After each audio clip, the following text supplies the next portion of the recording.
कक्षा 7 की जो आपकी प्रश्नावली 7.2 है, उसके अब हम ये जो आपका 7वां क्वेश्चन है उसको हम सॉल्व करते हैं। इसमें लिखा है, पहला वाला जो इसका पार्ट है, इस पार्ट में लिखा है कि कोई एक हमारे पास चौक का पाउडर है, चौक का पाउडर है, उसमें कैल्शियम है, कार्बन है, ऑक्सीजन है। उनका अनुपात क्या है?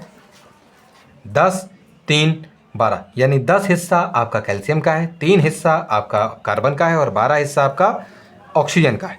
ठीक है कि नहीं? चलो, तो उन्होंने ये बताया कि इसमें कार्बन की प्रतिशत मात्रा कितनी है। देखो, कहने का मतलब ये है कि अगर हम ये देखें, इन तीनों से मिलकर आपका चौक का पाउडर बना है, तो इसको पूरा पूरा हम चौक बोल सकते हैं।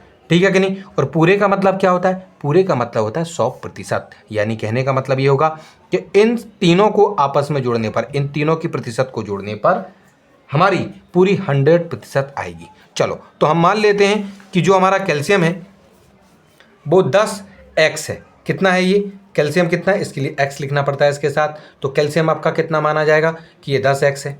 वहीं पर जो कार्बन है वो कितना है? 3x है। और जो ऑक्सीजन है वो 12x है। अब ये x क्या होता है? x वो वैल्यू है, वो मान है जिसको रखने पर आपकी इसकी एग्जैक्ट परसेंटेज आपको इसमें देखने को मिलेगी।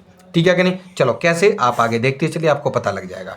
तो मान लीजिए कि इसका जो है 10x, 3x और इनकी इतनी प्रतिशत, इतनी प्रतिशत, इतनी प्रतिशत मिला जुलाकर पूरा चौक के पाउडर को बनाते हैं, जो कि कितना होगा पूरा चौक का पाउडर? 100% हम मानकर चलते हैं। ठीक है कि नहीं? तो 10x, 3x और 12x, इन सभी को जब जोड़ देंगे, क्योंकि ये सब लाइक हैं, यानी सब समान हैं, एक जैसे हैं, 10, 3, 13 और 12, 25 हो जाएंगे। तो मिला जुलाकर ये 25x हो जाएंगे और बराबर में आपका 100% ही होगा।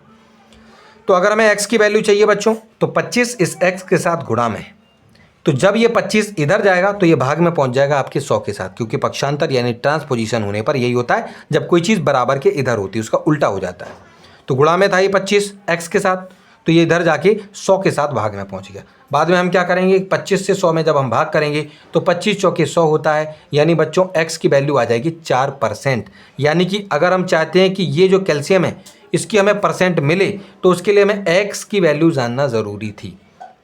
ठीक है कि नहीं? चलो, तो जो कैल्शियम है उसकी परसेंटेज कितनी हो जाएगी? उसका जो हिस्सा था वो 10x था, यानी 10 गुणा x। ये x की वैल्यू कितनी थी? 4। तो 10 गुणा जब 4 होगा तो आपका जो जवाब है वो आ जाएगा 40, यानी 40% आपके कैल्शियम की मात्रा होगी, यानी उसमें 40% कैल्शियम होगा। दूसरे नंबर पे कार्बन, कार्बन को कितना माना था हमने? 3x माना था बच्चों। तो 3 गुणा x आपको करना होगा। तो 3 लिखेंगे, गुणा लिखेंगे, x की वैल्यू 4 थी, 4 लिखेंगे, तो 3 चौके 12, यानी 12% आपका उसमें कार्बन होगा। ऑक्सीजन, तो 12 गुणा x, क्योंकि 12x था, इसका मतलब होता है 12 गुणा x। 12 लिखेंगे, x की जगह पर 4 लिखेंगे, तो 12 चौक 48, यानी 12 हो जा 48। तो 48% यानी 48% आपका ऑक्सीजन होगा। आप 40%, 12% और 48%, इन तीनों को जब आप जोड़ देंगे तो पूरा 100% हो जाएगा। कितना हो जाएगा जी? आपका पूरा 100%। ठीक है जी। तो इस प्रकार से ये जो फर्स्ट वाला था, इसका फर्स्ट वाला जो पार्ट था बच्चों इसका फर्स्ट वाला पार्ट जिसमें उन्होंने कार्बन की प्रतिशत हमसे पूछी थी, तो हमने यहाँ पर कार्बन की प्रतिशत के साथ साथ और सबकी प्रतिशत भी यहाँ पर जो हमने यहाँ पर बता दी है। उसके बाद इसका जो दूसरा वाला पार्ट है, इस दूसरे वाले पार्ट में क्या लिखा है कि चौक की एक छड़ी में यदि कार्बन की मात्रा 3 ग्राम हो।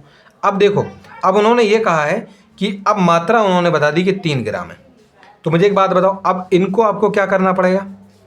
इनका देखना पड़ेगा आपको, ये जो 10, 3 और 12 है, इनको मानना पड़ेगा कि इसका इतने जो है हिस्सा है, इसका इतना हिस्सा, इसका इतना है। कुल मिलाकर ग्राम हमको नहीं मालूम है, हम तो केवल जितना कुल मिलाकर उसका ग्राम होगा, 10 ग्राम होगा, 20 ग्राम होगा, 30 ग्राम होगा, 50 ग्राम होगा, जितने भी ग्राम होगा उतने ग्रामों में से 10 हिस्सा तो आपका होने वाला है कैल्शियम का, 3 हिस्सा आपका कार्बन का हम निकाल देंगे और ऑक्सीजन के 15 हिस्से निकाल देंगे। यानी जितना उस पूरे के पूरे चौक पाउडर का जो हिस्सा होगा, अगर हम उस पूरे के पूरे अगर हिस्से कर दें, उस पूरे चौक पाउडर के अगर हिस्से करें, तो वो कितने होंगे आपके हिस्से? आपके हो जाएंगे, देखो यहाँ पर हम आपको समझाते हैं, इसमें आपको इसमें करना क्या है। देखो, सबसे पहले आपको मानना है कि कैल्शियम के पास 10 गुना x ग्राम है। मतलब देखो, ये नहीं है पता कि कितने ग्राम है, 10 गुना x ग्राम, यानी x की कुछ ना कुछ वैल्यू अभी हमारी निकलेगी। वहीं पर जो है ऑक्सीजन है वो आपके 12x ग्राम है। ठीक है नहीं? और कार्बन आपका, क्योंकि कार्बन हमें इसमें दे रखा था कि भाई कार्बन कितना है, वो है आपका 3 ग्राम, जबकि असल में जो कार्बन है आपका, ये जो कार्बन है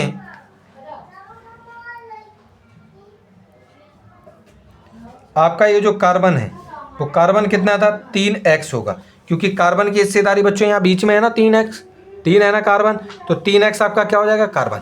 जबकि जो कार्बन है उसका हमें जो वजन है वो पता चल गया है कि वो 3 ग्राम है। यानी कहने का मतलब क्या है कि जो 3x है वो 3 ग्राम के बराबर है, क्योंकि कार्बन भी 3x है और कार्बन 3 ग्राम भी है, यानी 3x और 3 ग्राम दोनों ही कार्बन है, तो दोनों को ही हमने बराबर रख दिया है यहाँ पर, 3x और 3 ग्राम को बराबर रख दिया, क्योंकि कार्बन हमारा 3x भी है और कार्बन हमारा 3 ग्राम भी है, तो 3x और 3 ग्राम आपस में दोनों ही क्योंकि कार्बन है तो दोनों को हमने पहले बराबर में रखा।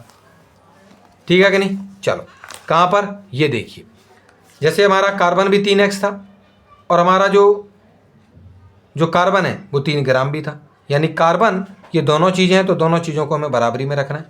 तो 3x बराबर 3 ग्राम रखेंगे, x को यहीं रखेंगे, ये जो 3 है इसको उठा के हम इस 3 ग्राम के नीचे ले आएंगे, 3 से 3 को काटोगे आपका आएगा 1 ग्राम, यानी x की वैल्यू कितनी आ जाएगी 1 ग्राम आ जाएगी, यानी x की वैल्यू को आपको यहाँ यहाँ और यहाँ 1 रखना है। ठीक है कि नहीं। तो देखिए हमारा जो कैल्शियम था वो था 10x, 10x का मतलब होता है 10 गुणा x, तो 10 लिखेंगे, गुणा लगाएंगे, x की जगह 1 लिखेंगे, 10 गुणा 1 करोगे 10 ग्राम आ जाएगा जवाब। वहीं पर जो ऑक्सीजन है, ऑक्सीजन को लिखेंगे 12 गुणा x, यानी 12 गुणा 1 बराबर कितना हो जाएगा आपका 12 ग्राम हो जाएगा। तो इस तरीके से उनका वजन भी हमें कुल मिलाकर यहाँ पर प्राप्त हो चुका है। ठीक है कि नहीं। चलिए, तो इस प्रकार से ये वाला जो आपका क्वेश्चन है, ये वाला जो आपका क्वेश्चन है सेकंड वाला जो इसका जो पार्ट था वो भी हमारा इस प्रकार से सॉल्व हो गया और 7th क्वेश्चन आपका जो है समाप्त है।